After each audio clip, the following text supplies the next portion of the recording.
আল্লাহর কাছে বইলা যাও, নবীরে পাইলাম না, নবীর একটু ঘেরান তুমি নাকে লাগাইয়া নাও।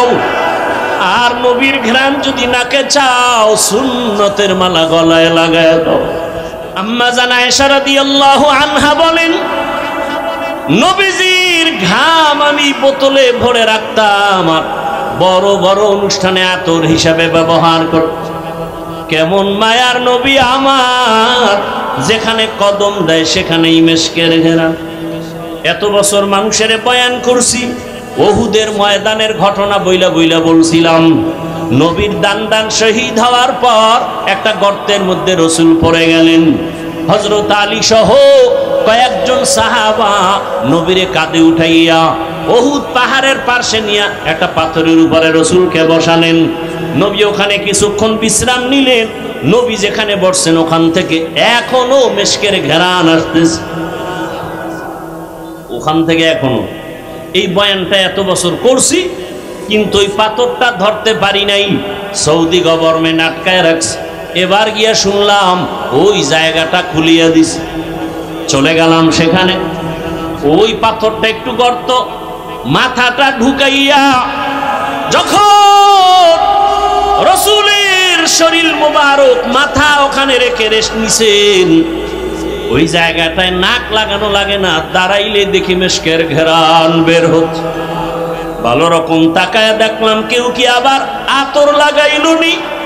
না না, কোনো আতর নাই। ১৫০০ বছর পর্যন্ত মেশকের ঘ্রাণ অনবরত বের হইতেছে। রহমতের নবী আসা মাত্র মক্কার পরিবেশ কেমন যেন পাল্টায় গেল। আম্মা জান আমেনা বলেন, দুনিয়াতে বাচ্চা গর্ভে আসলে মহিলার মাথা ব্যথা করে, পেট ব্যথা করে, কত রোগ, আমার কোনো রোগ হয় নাই। দুনিয়াতে বাচ্চা আসে, রক্ত যায়, কত ব্যথা চিৎকার, আমার কিছুই হয় নাই। বরং দুনিয়ার সন্তানেরা কান্না করে আসিয়া, আর আমার সন্তান মোহাম্মদ আসিয়া আল্লাহর নামের শুকর আদায় করেছেন। আর রহমতের নবী আসা মাত্র এতটা আলো বিচ্ছুরিত হতে লাগলো, অনেক দূর পারস্য এলাকা। আমি আমেনা নিজ চোখে তাকায় দেখি মুহাম্মদ আসা মাত্র এমন আলো দেখলাম, আলোর দ্বারা পুরা পারস্যের প্রাসাদগুলো, রাজপ্রাসাদগুলো ডাইরেক্ট আমি চোখে তাকায় দেখতেছি। হাজারো বছরের প্রজ্বলিত আগুন নিভে গেল হঠাৎ করে। রহমতের নবী আসছেন, রহমতের বাতাস শুরু হয়ে গেছে, উত্তম আদর্শ নিয়ে আসছেন। রহমতের নবী ৬৩ বছর হায়াত পাইলেন। এই হায়াতের মধ্যে কোনোদিন এমন এক পরিবেশ, নবীর ডানেও দুশ্মন, বামেও দুশ্মন, সামনে পেছনে দুশ্মন। আপনজনেরাও, দুনিয়াতে একটা সন্তান আসার পর আপন হয় তার মা বাবা, আর কেউ তেমন আপন না। কিন্তু আমার মাওলা পাকের কুদরত, রহমতের নবীকে পাঠাবার আগে আব্বাজানকে নিয়ে গেলেন। রহমতের নবী আফসোস করে কাঁদে দুনিয়াতে আসিয়া, একদিন বাবা বলে ডাক দিতে পারি না, আমি ইয়াতীম। ৬ বছরে আমি মা হারাইয়াও বড় অসহায়। বাবার কবর দেখতে গিয়ে মাকেও হারিয়ে ফেলেছে। আমার ৮ বছরে দাদা আব্দুল মুত্তালিবও চলে গেছেন। এখন আমার কেউ নাই, কার কাছে মনের দুঃখ বলবো? এত বিপদ, আমার ডানে বামে কেউ নাই। এই আমার বংশের লোকেরা পারে না, আমাকে মেরে ফেলবে। কতবার জবাই করার ষড়যন্ত্র চক্রান্ত করলো। এরে দুনিয়ার মানুষ, আল্লাহ আমাকে এমন কঠিন কঠিন পরীক্ষা নিলেন। এত নেওয়ার কারণ হলো, ভালোবাসার ব্যক্তিটাকে তো পরীক্ষা বেশি নিবেন, এরপরে সম্মান তো কম দেন নাই। এরে নবীর আশিক, নবীর দুশ্মন যারা গালি দেয়, নবী হাসি মুখে বুকে লাগায়, কাউকে দূরে ঠেলেন না, গালিও দেন না। নবী গালি শুনতেছেন, গালির জবাবও দেন না। রহমতের নবীর কোনো হায়াতে একটা গালির কোনো কথা ইতিহাসে নাই। কেমন মায়ার নবী আমার, চিনলা না, যদি চিন্তা নামাজ ছাড়তে পারতা না। কেমন মায়ার নবী আমার, রহমতের নবী হায়াতে কোনোদিন কাউকে একটা মিথ্যা কথার আসর লাগান নাই। রহমতের নবী আমার কোনদিন চোখ দুইটা গরম করে কারো দিকে তাকান নাই, কারণ মায়ার নবীর চোখে এতটাই পাওয়ার, যদি গরম চোখে তাকায় জাগায় লোকটা পুড়িয়া ছাই হয়ে যাবে। দুশমন আইসা নবীর মারবে, তাকাইয়া কয় না তার চেহারার মধ্যে তো দুশমনী কোনো ছাপ নাই। জঙ্গলের প্রাণীরাও বড় আসে, ওরে কেমন মায়ার নবী। সব নবী রাসূল আমার আল্লাহ তাআলার আশিক, আর আল্লাহ বলেন আমি একা আল্লাহ মুহাম্মদের আশিক। ব্যবধান আছে না নাই? সব নবী কার আশিক? আল্লাহর। আর আল্লাহ কার আশিক? রহমতের নবীর আশিক। কেমন মায়ার নবী আমার। সব নবীদেরকে আল্লাহ মেরাজ দিয়েছেন জমিনে, আর আমার মায়ার নবীর মেরাজ আল্লাহ দিয়েছেন আরশে আজিমে। রহমতের নবী বলেন মক্কার মানুষগুলো এতটা খারাপ, কন্যা পছন্দ করে না, বিধবা নারী পছন্দ করে না, জ্যান্ত দাফন করে, এতটা খারাপ। সেই সমাজে রহমতের নবী এমন আদর্শ পেশ করলেন, নবী কাউকে গালি দেন না, যে গালি দেয় জবাব দেন না। নবীর আদর্শ দেখে দেখে মক্কার মানুষগুলো এতটাই পিওর হয়ে গেল, জিব্রাইল আমিনকে আল্লাহ লিস্টি দিয়া পাঠায় দিয়া কয় যাও, লিস্টির মধ্যে যাদের নাম আছে রহমতের নবী যেন ঘোষণা দিয়ে দেয় এই লিস্টির মানুষগুলো বিনা হিসাবে জান্নাতি। রহমতের নবী আল্লাহর স্পেশাল বানানো চেহারা কত সুন্দর। আম্মা জানা আয়েশা রাদিয়াল্লাহু আনহা বলেন দুনিয়ার মানুষ তোমাদের সবার একটা সূর্য, আর আমি আয়েশার আলাদা সূর্য। তোমাদের সূর্য সকালবেলা পূর্ব দিকে উঠিয়া পশ্চিম অস্ত যায়, আর আমি আয়েশার সূর্যটা প্রতিদিন এশার নামাজের পরে আমার হুজরায় উদিত হয়। ইমামুল আউয়ালিন আল আখিরিন বাহর সাদকা রাহমাতাল লিল আলামিন সাইয়্যিদুল কাউনাইন খাতমুল মুরসালিন আখির আমদ বুদে ফখরুল আউয়ালিন সদওজুদাস রাহমাতাল লিল আলামিন মসজিদে উশদ হামারোয়ে জমিন। রহমতের নবীর আদর্শ এত সুন্দর, কে ধনী কে গরিব কোনো ভেদাভেদ নাই। রহমতের নবী যেই প্লেটে খায় ওই প্লেটে গোলাম আয়েশা খানা খায়। আরবে গেলে এখনো দেখবেন রহমতের নবীর আদর্শ এখনো আছে। আরবের বড় বড় টাকাওয়ালারা এখনো যেই দস্তরখানে খানা খায়, কাজের লোকেরাও একই দস্তরখানে খানা খায়।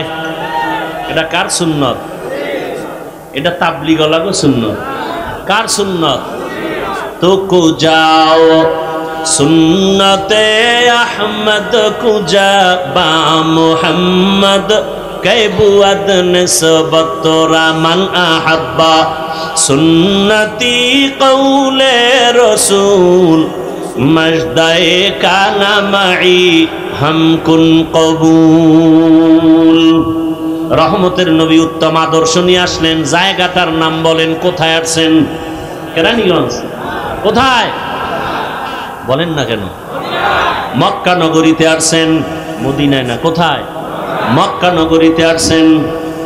এমন এক সময় নবী আসছেন যেই মক্কা নগরীর মানুষ পৃথিবীর নিকৃষ্ট চরিত্রহীন, লম্পট আর খারাপ। দেখছেন নি কারবার? প্রত্যেকটা পয়েন্টে পয়েন্টে আলাদা আলাদা সবক। কেরানীগঞ্জ মডেল মসজিদ আসেনি? আছে। সবাই দেখার জন্য মাঝে মাঝে যায়। ভালো করে বুঝবেন কেরানীগঞ্জে কত আকাম কুকাম চলে। চলে না? চলে না? মদের আড্ডা, তাসের আড্ডা, জুয়ার আড্ডা, সব চলতে চলতে এগুলো কিন্তু মসজিদের পাশে চলেনি না। কারণ উল্টাপাল্টা যা ডাইনে বামে করে মসজিদের পাশের মানুষগুলো একটু কম করে কেন? কয় মসজিদ সাবধান, কখন আবার গজব আসে, ঠাড়া পড়ে। কথা ঠিক নেই? তাহলে দুনিয়ার মধ্যে নেচার হলো দুনিয়ার সবাই উল্টা পাল্টা স্বাভাবিকভাবে করে, তবে মসজিদমুখী মানুষগুলো একটু কম করে, পাশের মানুষও কম করে। দুনিয়ার সব মানুষ খারাপ হতে পারে চূড়ান্ত, কিন্তু বাইতুল্লাহর পাশের মানুষ খারাপ হলেও তো অন্যদের তুলনায় কম হবে, কিন্তু না, ইতিহাস বলে পৃথিবীতে মক্কার পাশের মানুষের মতো খারাপ আর নাই। এত বড় দামি ঘরের পাশের মানুষ এত খারাপ কেন? আর ঘরটা কেমন দামি? বাইতুল মুকাররমের মতো দামি। ইন্না আউয়ালা বাইতি উযিআ লিন-নাস লাল্লাযী বিবাক্কাতা মুবারাকাও ওয়া হুদা মুবারাকাও ওয়া হুদাল লিল আলামিন।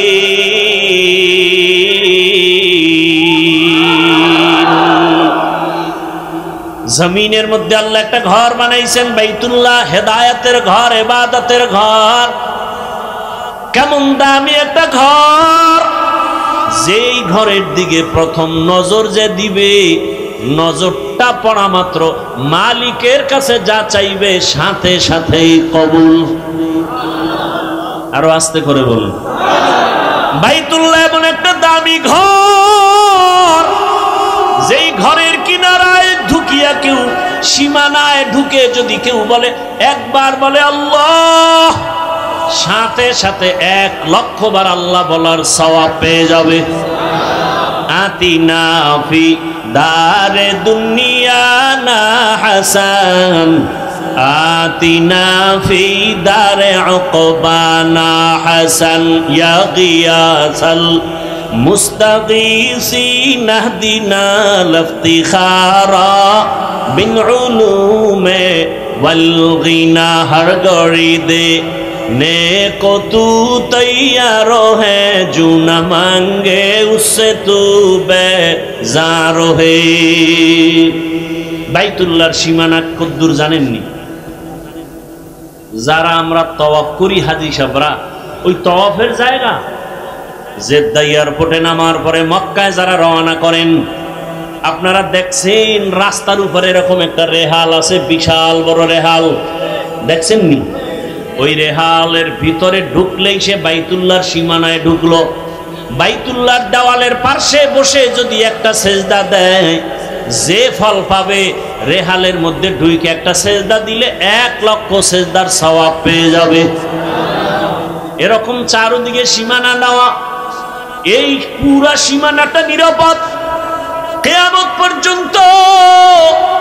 ওই সীমানায় কোনো কাফের, কোনো বেঈমান ঢুকা হারাম।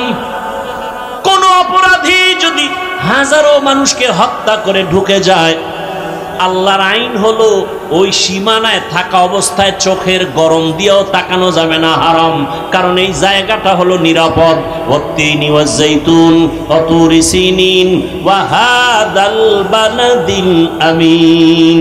আল্লাহ শপথ করেছেন তিনের কসম, জৈতুনের কসম, তুরে সিনার কসম, নিরাপদ শহর মক্কা নগরীর কসম। এমন একটা দামি ঘর, যেই ঘরের দিকে শুধু তাকাইয়া থাকবে, অনবরত কিছু বলবে না, শুধু তাকাইয়া দেখবে। আল্লাহর ঘর, আমল নামায় শুধু সওয়াব আর সওয়াব। কারণ অল টাইম হলো আল্লাহর রহমত ওখানে অবতীর্ণ হয়। আল্লাহ আমগো কেরানীগঞ্জে নাই, আমগো বরিশালে নাই, পূর্ব দিকে নাই, দক্ষিণে নাই, তাহলে পশ্চিমে কেন নামাজ আদায় করি? হ্যাঁ, পশ্চিমে কেন? কয় কাবা হলো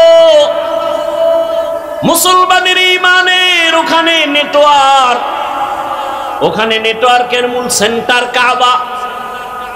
আগের দিনে রেডিও সেন্টার চালাইতো না গ্রামে? কথা বল না।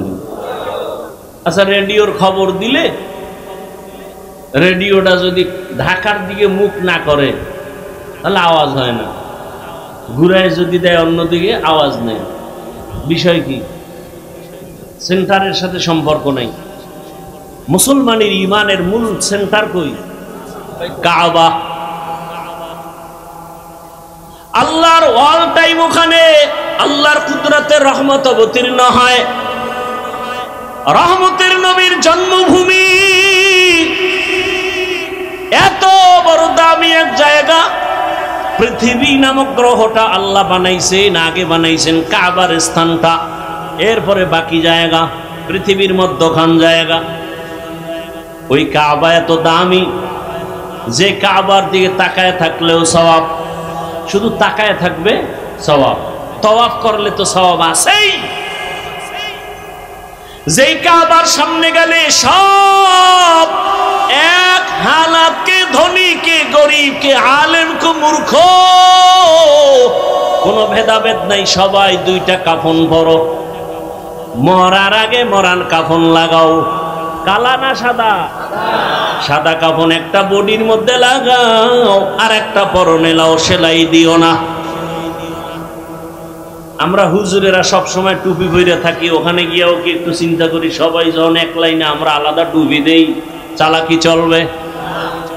ধনীরও যেই হালাত, গরিবেরও সেই হালাত। পাগলের মতো আশিক, এরা মালিকের আশিক, আল্লাহর আশিক হইয়া সব একই মাওলার দরবারে একই আওয়াজে ভিক্ষা চায়, লাব্বাইক আল্লাহুম্মা লাব্বাইক লাব্বাইক লা শারীকা লাক লাব্বাইক ইন্নাল হামদা ওয়ান নি'মাতা লাকা ওয়াল মুলক লা শারীকা লাক। রিকশাওয়ালা ওই আওয়াজ না তারটা আলাদা, দেনেওয়ালা তো জায়গা মতো দিবেন, কিন্তু ডাকার সবার একই আওয়াজ, কোনো আলাদা নাই। ওখানে সবাই মাওলার আশেক। কার আশেক বলেন না কেন? আচ্ছা, আমি মাওলার আশেক বলছি না, আল্লাহর আশেক বলার পরে কারো অন্তরে কোনো প্রশ্ন? এটারে আমি যদি বাংলায় বলি মাওলার পাগল, তো এই চুলকানি অনেকের শুরু। আল্লাহর ওখানে যাইয়া পাগল হয়ে যায় মানুষ। আরে বেটা, সোনার বাংলার সোনার রত্ন ঘুমিয়ে আছেন টুঙ্গিপাড়ার এলাকায় শামসুল হক ফরিদপুরি রহমতুল্লাহ আলাই। তিনি তো বলেছেন, আইয়ুব খানকে ধমক দিয়ে বলেছিলেন, আইয়ুব খান টাকা দিয়ে গরু কিনা যায়, শামসুল হকরে কিনা যায় না। সেই শামসুল হক বলেছেন, পৃথিবীর সব মানুষ পাগল, একটা মানুষও পাগল ছাড়া নাই। কেউ টাকার পাগল, কেউ ক্ষমতার পাগল, কেউ নারীর পাগল, কেউ গাড়ির পাগল, কেউ বাড়ির পাগল। কথা বলেন না কেন? যে ক্ষমতার পাগল, ও ঘুমাইয়াও দেখে ক্ষমতা, নামাজে দাঁড়াইয়াও দেখে ক্ষমতা। যে নারীর পাগল, সে 24 ঘন্টা নারী নারী জিকির আর ফিকির। যে বাড়ির পাগল, 24 ঘন্টা তার বাড়ি বাড়ি জিকির আর ফিকির। এই সব পাগলের মধ্যে একদল পাগল আছে, এরা নারীর পাগল না, টাকার পাগল না, ক্ষমতার পাগল না, বাড়ির পাগল না। এই পাগলগুলো শুধুমাত্র আমার আল্লাহ তাআলার পাগল। কার পাগল? तू दिल में तू आता है समझ में नहीं आता, तू दिल में तू आता है समझ में नहीं आता, बस जान लिया मैं तेरे पहचानो यही है, बस जान लिया मैं तेरे पहचानो यही है।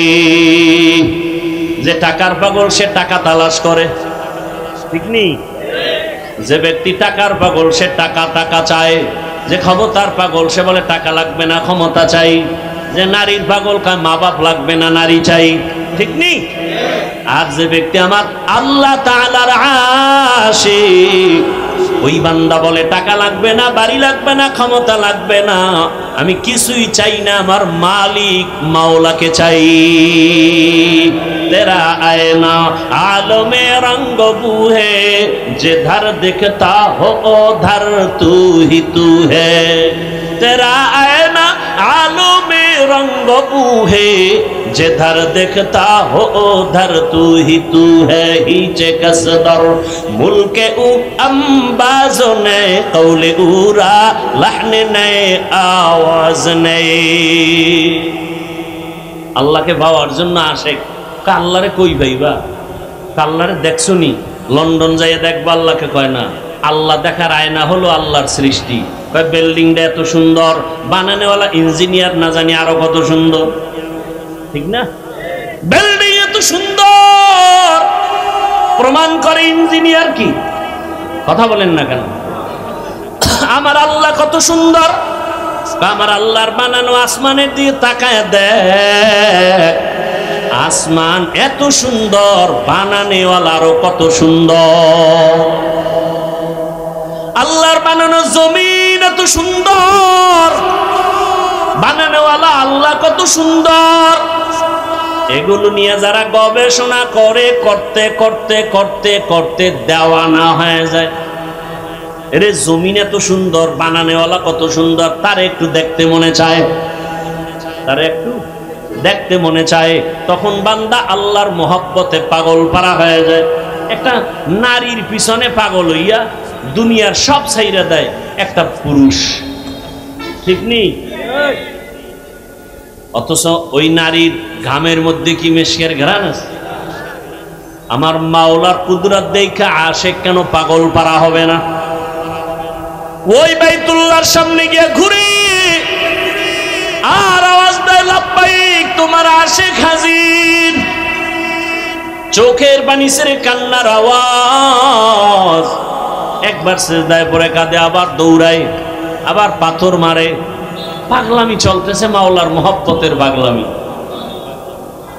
ভাইরা আমার রহমতের নবী ওখানে আসলেন এই মক্কার মানুষগুলো এত খারাপ কেন এর সংক্ষেপ জবাব এত খারাপ হওয়ার কারণ হলো এরা মুরব্বি হারা ছিল ঈসা নবী চলে গেছেন রহমতের নবী আসছেন মাঝখানে কত বছর প্লাস 500 বছর প্লাস মুরব্বি নাই মুরব্বি না থাকার কারণে নফসকে মুরব্বি বানায় নিছে আর শয়তান তায়া মুরব্বি হয়ে গেছে বাইতুল্লাহর ভেতরে তারা মূর্তি টানায় দিল নারী আর পুরুষ একত্রে উলঙ্গ হয়ে বাইতুল্লাহ তাওয়াফ করে কোন পশু জবাই করলে রক্ত বাইতুল্লাহ লাগায় দেখায় বরকত উলঙ্গ হয়ে বাইতুল্লাহ তাওয়াফ করে নারীদের পছন্দ করে না কন্যা সন্তানকে অভিশাপ মনে করে কন্যা আসলেই বাবা মুখটাকে আটকায় রাখে বাজারে যায় না বহু বাবা কন্যা সন্তান পায় বেজার হয়ে গলা টিপে মেরে ফেলেছে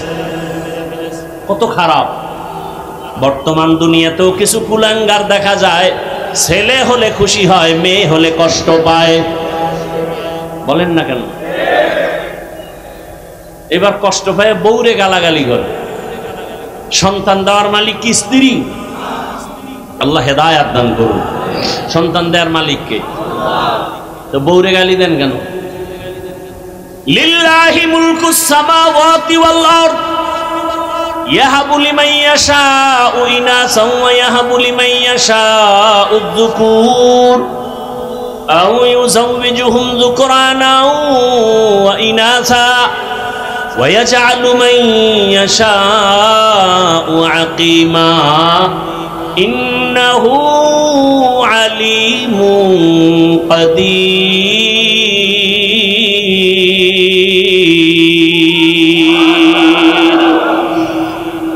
আল্লাহ তাআলা বলেন আসমান জমিনের মালিক আমি চাইলে কাউকে ছেলে দেই কাউকে মেয়ে দেই কাউকে কোনোটাই দেই না কাউকে দোনোটাই দেই ক্ষমতা কার দেখছেননি এখানে বান্দার কোনো হাত আছে না বান্দারা চেষ্টা করলো ট্যাবলেট খাওয়াইয়া সন্তান কমাও স্লোগান লেখা দিছে ছেলে হোক মেয়ে হোক দুটোর বেশি নয় একটা হলে ভালো হয় ঠিক নেই যখন এই স্লোগান শুরু করছে ওই দিন থেকে আমার মাওলার কুদরতের চাবিও শুরু হয়ে গেছে একসাথে 4 সন্তান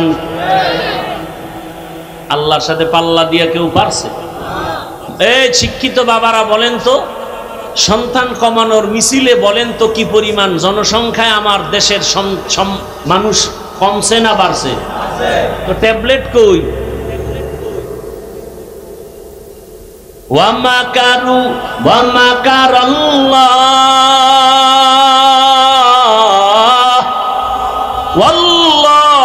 খায়রুল মাকিরিন।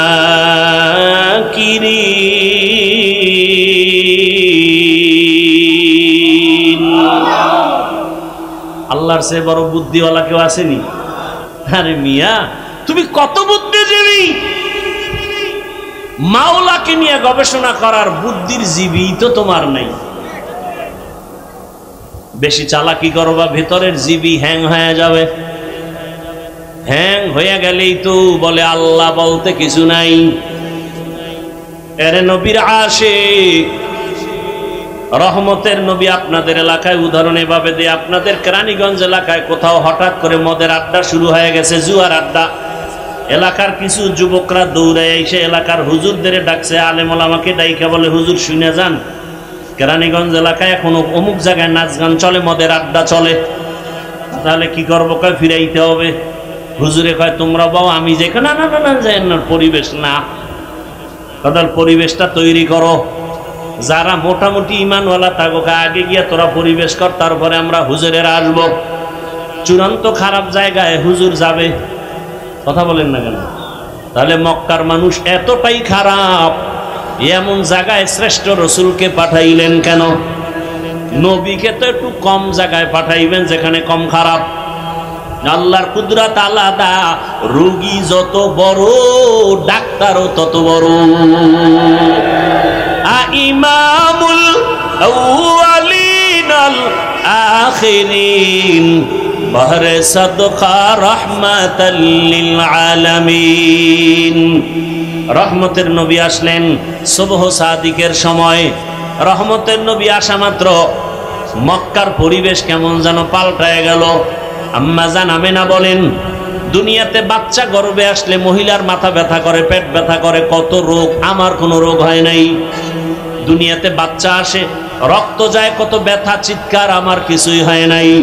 বরং দুনিয়ার সন্তানেরা কান্না করে আসিয়া, আর আমার সন্তান মোহাম্মদ আসিয়া আল্লাহর নামের শুকর আদায় করেছেন। আর রহমতের নবী আসা মাত্র এতটা আলো বিচ্ছুরিত হতে লাগলো।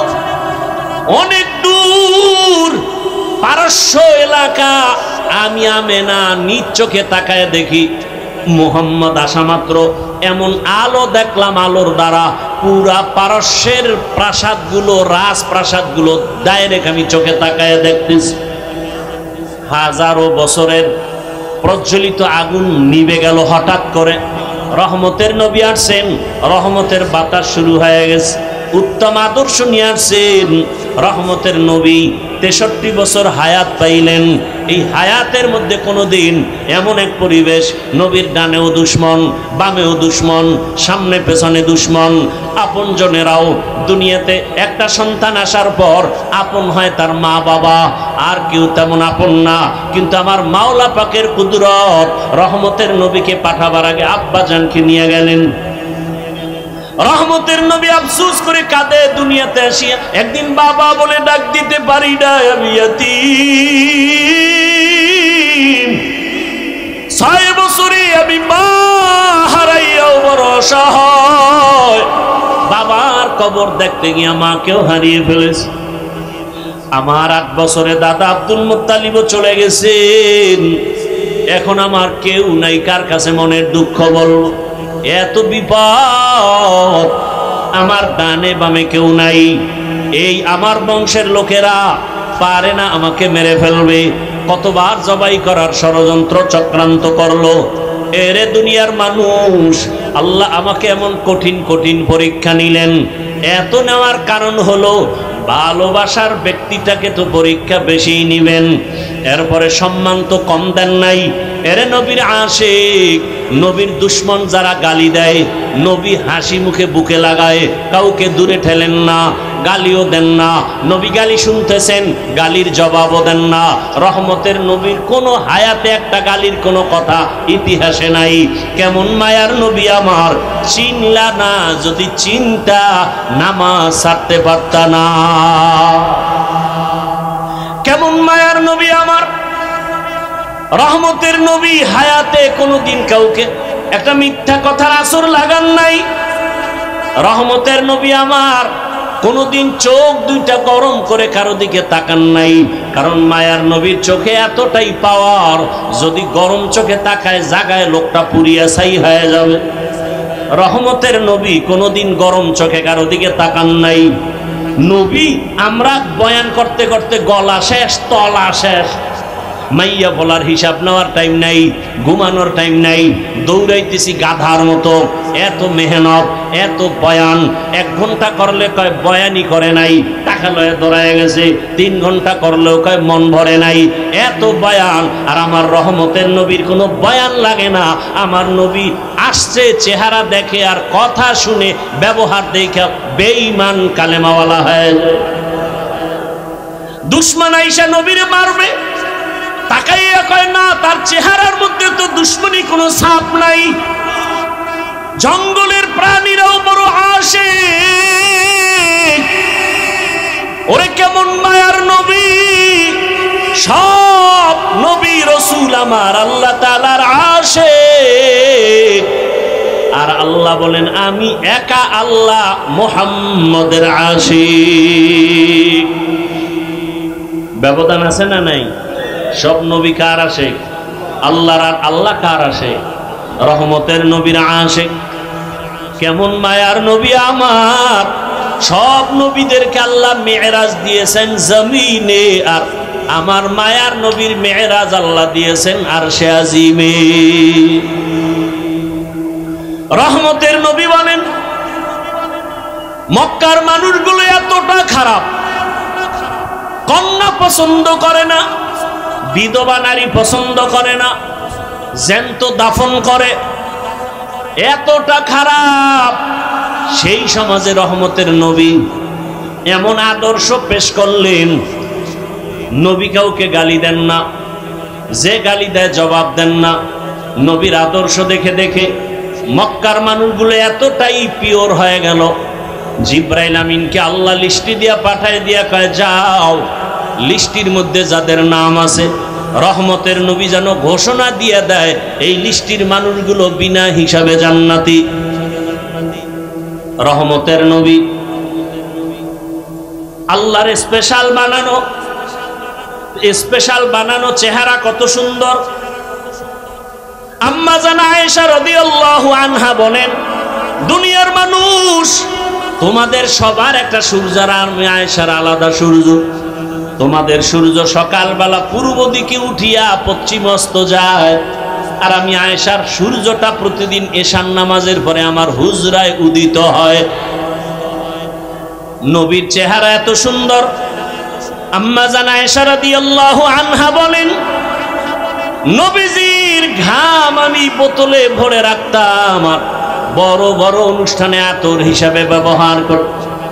কেমন মায়ার নবী আমার, যেখানে কদম দেয় সেখানেই মেশকের ঘেরা।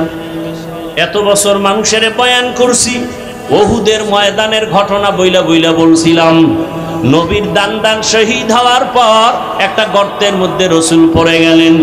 হযরত আলী সহ কয়েকজন সাহাবা নবীরে কাঁধে উঠাইয়া ওহুদ পাহাড়ের পাশে নিয়ে একটা পাথরের উপরে রসুলকে বসালেন। নবী ওখানে কিছুক্ষণ বিশ্রাম নিলেন। নবী যেখানে বসছেন ওখান থেকে এখনো মেশকের ঘেরান আসতেছে,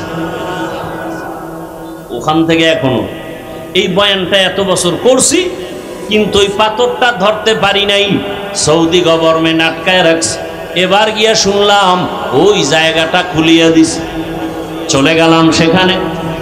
ওই পাথরটা একটু গর্ত, মাথাটা ঢুকাইয়া যখন রসুলের শরীর মোবারক মাথা ওখানে রেখে রেস্ট নিছেন, ওই জায়গাটায় নাক লাগানো লাগে না, দাঁড়াইলে দেখি মেশকের ঘেরান বের হচ্ছে। ভালো রকম তাকায় দেখলাম কেউ কি আবার আতর লাগাইল নি?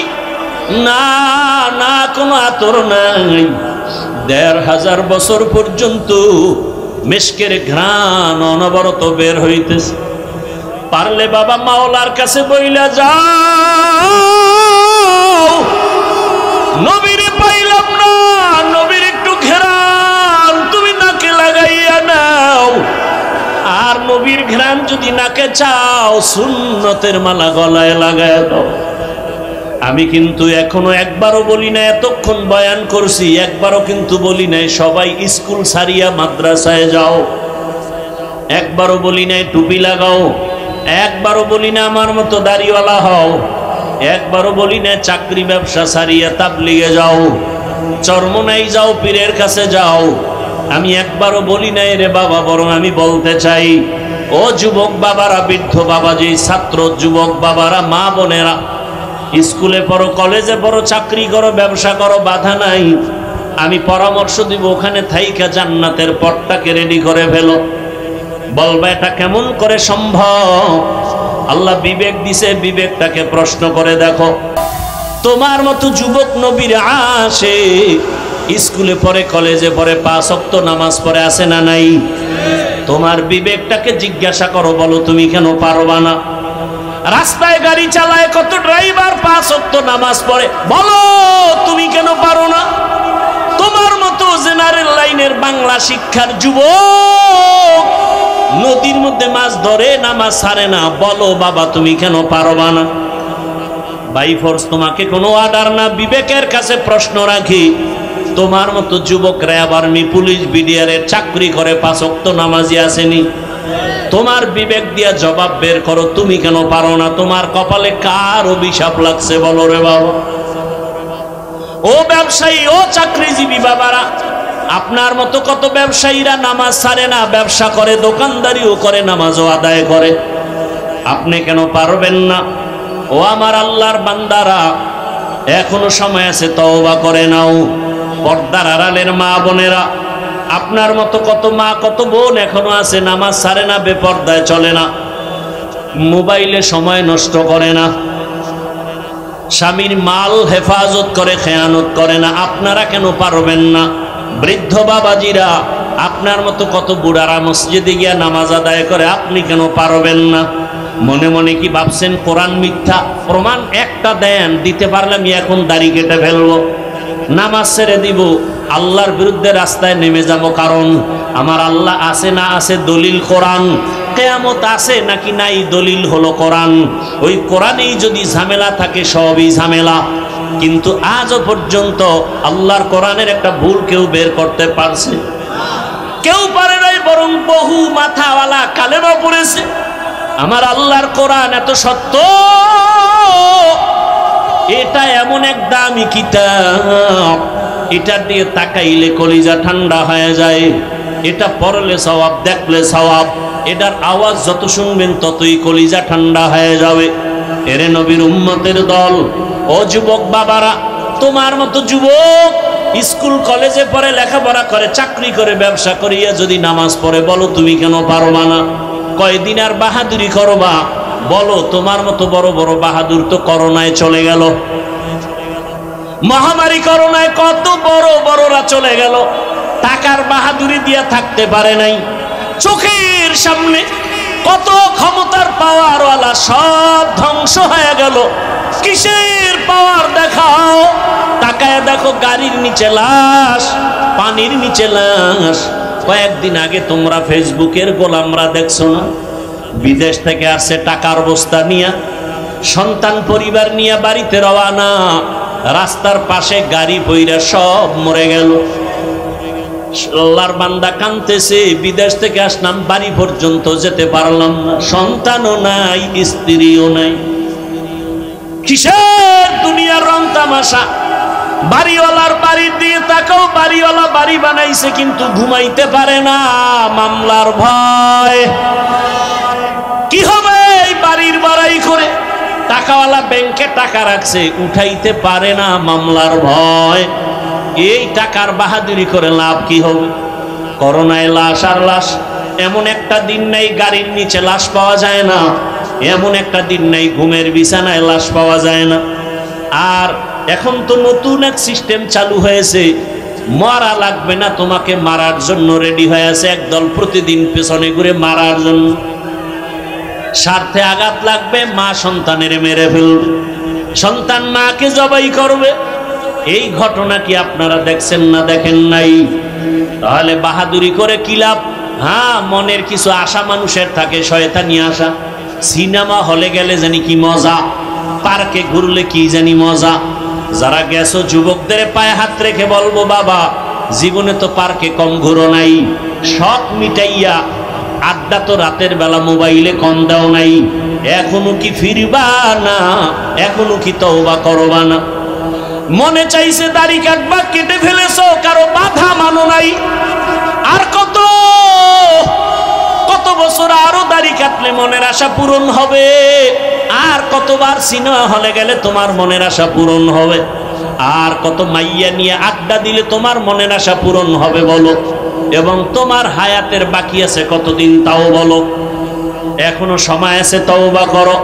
মনটাকে শুধু বুঝাও রে মন, রবিউল আউয়ালে রহমতের নবীর আদর্শের মালা গলায় পড়তে চাই। জীবনে কত নামাজ ছাড়লাম, দাড়ি কাটলাম, বেপরদায় আড্ডা দিলাম, মোবাইল চালাইলাম, মোবাইল চালাইয়া সারা রাত কাটাইয়া কত গুনাহ করলাম, হাতের গুনাহ, চোখের গুনাহ, পায়ের গুনাহ, অন্তরের গুনাহ। আজকে থেকে আর গুনাহ করব না, নামাজ ছাড়ব না। তওবার যদি নিয়ত হয়, আল্লাহকে মনে বুঝে যদি বলতে পারো, হে মালিক জীবনে আর দাড়ি কাটবো না, নামাজ ছাড়বো না, বেপরদায় চলবো না, মা বাবার সাথে বেয়াদবি করবো না, ওলামায়ে কেরামের পরামর্শ, শিক্ষকের দোয়া নিয়া নবীজির আদর্শ মেনে চলবো। এখনো যদি তওবা করতে পারো, জীবনের মুহূর্তে সব গুনাহ মাফ হয়ে যাবে। ও আল্লাহর বান্দারা, তুমি বলতেছো টুপি মাথায় দিলে মাথা গরম লাগে, আর আমরা 24টা ঘন্টা টুপি মাথায় দেই, কই তু মাথা তো গরম হলো না?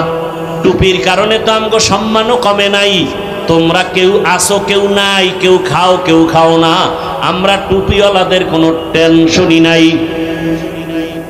এরে যুবক, কই দাড়ির কারণে তো সম্মান কমে নাই।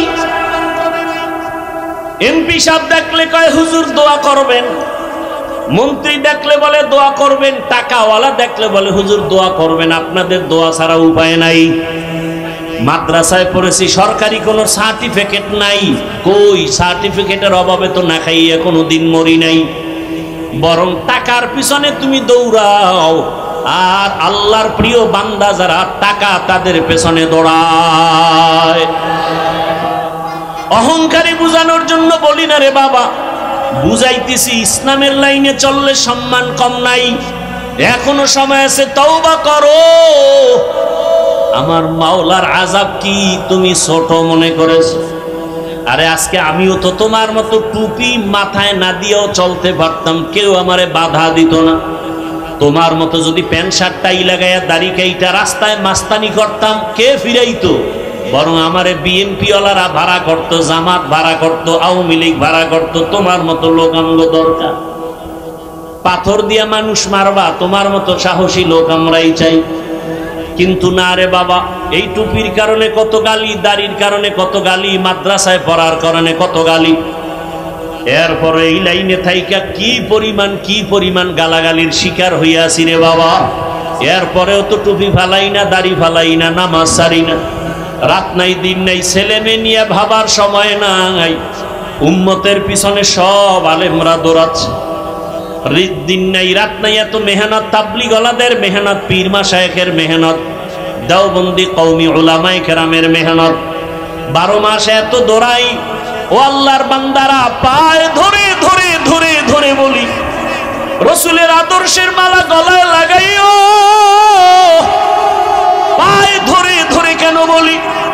একমাত্র কারণ কোরআন শরীফ। আবার একটু জবাব চাই, বলো সত্য নাকি মিথ্যা? ওই কোরআনে যত বয়ান আল্লাহ করেছেন, সব বয়ান কি সত্য? ওই বয়ানে কে জান্নাতে যাবে, কে জাহান্নামে যাবে, সে বয়ান নাই? জান্নাতটা কেমন, জাহান্নাম কেমন, তাও আমার আল্লাহ বয়ান করেছেন।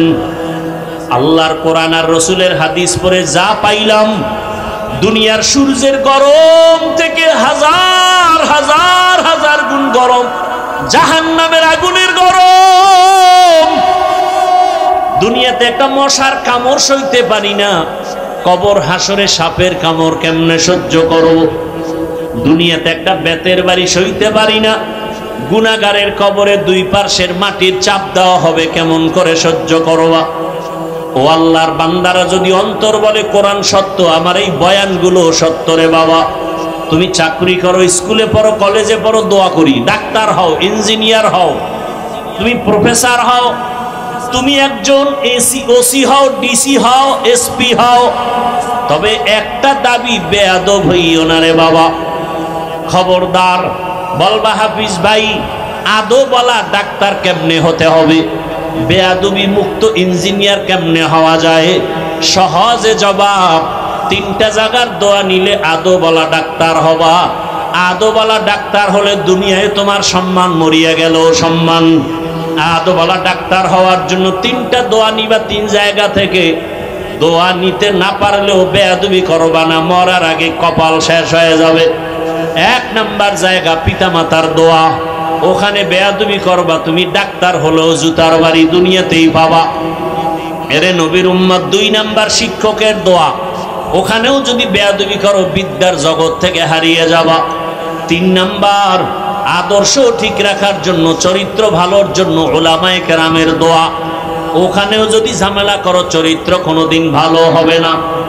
যারা মা বাবার সাথে বেয়াদবি করে এরা আলেমের সাথেও বেয়াদবি করে, যারা শিক্ষকের সাথে বেয়াদবি করে এরা লেখাপড়ার জগৎ থেকে হারিয়ে রাস্তায় উলঙ্গ হয়ে ঘুরে।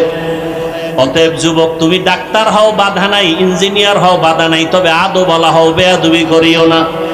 বহু ডাক্তার আছে কত সম্মানের, কত মহাব্বতের, কত সুন্দর ব্যবহার, সালাম না দিয়া কথা বলে না। ও যুবক, ওই মা বাবার দোয়া, শিক্ষকের দোয়া, উলামায়ে কেরামের দোয়া নিয়ে সামনে আগাও। আজকে তাকায় দেখো, তোমার মতো যুবক ঢাকা কলেজে লেখাপড়া করে, মাথায় পাগড়ি, বড় দাড়ি, বড় জামা, পেছন দিক দিয়ে তাকাইলে মনে হয় মসজিদের খতিব। যদি জিজ্ঞাসা করি তুমি মসজিদে কোথায় নামাজ পড়াও, আমি আরবি তো ভালো করে জানি না, কিসের নামাজ পড়াবো? তোমার এই হালাত কেন? তুমি কই যাও? বলে ঢাকা কলেজে পড়ি। তুমি যে ঢাকা কলেজে ক্লাস করো এই পাগড়ি রেখা, টুপি রেখা? কয় হ্যাঁ। সমস্যা হয় না? কয় না। ক্লাসে তোমার শিক্ষক শিক্ষিকা নাই? কয় আছে। কিছু বলে না? কয় দোয়া করে যে আমাদের ছাত্র ছাত্রীদের মধ্যে এই ছেলেটা বড় ভদ্র, বড় নম্র, বড় সভ্য। মাঝে মাঝে জিজ্ঞাসা করি, বাবা তুমি যে ঢাকা কলেজে এই পাগড়ি নিয়ে যাও, তোমার ক্লাসের মধ্যে মেয়েরা নাই? কয় আছে। ডিস্টার্ব করে না? আড্ডাখানায় ডাকে না? কয় ডাকে। মাঝে মাঝে সবাই মিলে যখন আড্ডায় যাবে আমারে দাওয়াত দেয়, আমি ইস্তেগফার করি। জবাব দেওয়ার আগে আল্লাহর কুদরত, আমার ক্লাসের মেয়েরা জবাব দিয়া বলে, ডিস্টার্ব করিস না, ও আল্লাহর পথে আছে, ওরে সাইরা দে, আমরা চল। এইভাবে আমি চলতেছি রে বাবা। অতএব আমি যে কথাটা মেসেজ দিতে চাই, আমি একবারও বলি না তোমার মাদ্রাসায় যেতেই হবে, তাবলীগ করতেই হবে না, বরং মা বাবার দোয়া, শিক্ষকের দোয়া, উলামায়ে কেরামের দোয়া পরামর্শ নিয়া স্কুলে পড়িয়াও জান্নাত পাওয়ার পথ আছে না নাই? কলেজে পড়িয়া জান্নাত পাওয়ার পথ আছে না নাই? ওই জায়গায় থাকিয়া দাঁড়িয়ে রাখো, নামাজ পড়ো, মা বাবার খেদমত করো, আর জীবনে কারো হক নষ্ট করিও না, গালি দিও না, জবান দিয়া কষ্ট দিও না। ডাক্তার হলেও তোমার জীবন ধন্য, ইঞ্জিনিয়ার হলেও তোমার জীবন ধন্য। আজকে যদি এই মানসিক অবস্থা নিয়া আমার দেশের কলেজের ছেলেরা এসপি হয়, ডিসি হয়, আমার দেশে আমগো আর আন্দোলন করা লাগবে না। নামাজি ডিসি থাকলে কোরআনের বয়ান চলবে, অনুমতি লাগবে না।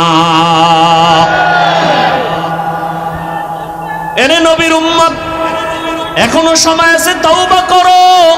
আল্লাহর কাছে মনে মনে বলো, হে মালিক, জীবনে তো গুনাহ কম করি নাই। ও আল্লাহ, সূর্যের গরম সহ্য করতে পারি না, জাহান্নামের আগুনের গরম কেমনে সহ্য করব? আয় আল্লাহ, তুমি আমাকে মাফ করে দাও। মনে মনে আল্লাহকে ডাকো। হে যুবক বাবারা, আল্লাহকে বলো, হে আল্লাহ, জীবনে যত গুনাহ করেছি আজকে থেকে তওবার নিয়ত করে ফেললাম। মরিয়া গেল, তুমি তো রিজিকের মালিক, হায়াতের মালিক, ইজ্জতের মালিক। আর নামাজ ছাড়বো না, দাড়ি কাটবো না, বেপরদায় চলবো না, মা বাবার সাথে বেয়াদবি করবো না, ওস্তাদের দোয়া নিয়ে, শিক্ষকের পরামর্শ, আলেম ওলামার পরামর্শ নিয়ে নবীর আদর্শ মেনে চলবো। তওবা করার মতো যদি অন্তর তৈরি হয়, খাঁটি তওবার নিয়ত যাদের আছে, দুটো হাত আমার আল্লাহকে দেখাইয়া দাও। আয় আল্লাহ, হাতগুলো কবুল করে নেন, তওবা কবুল করে নেন, তওবার উপরে মজবুত হয়ে চলার তৌফিক দান করেন। আমিন।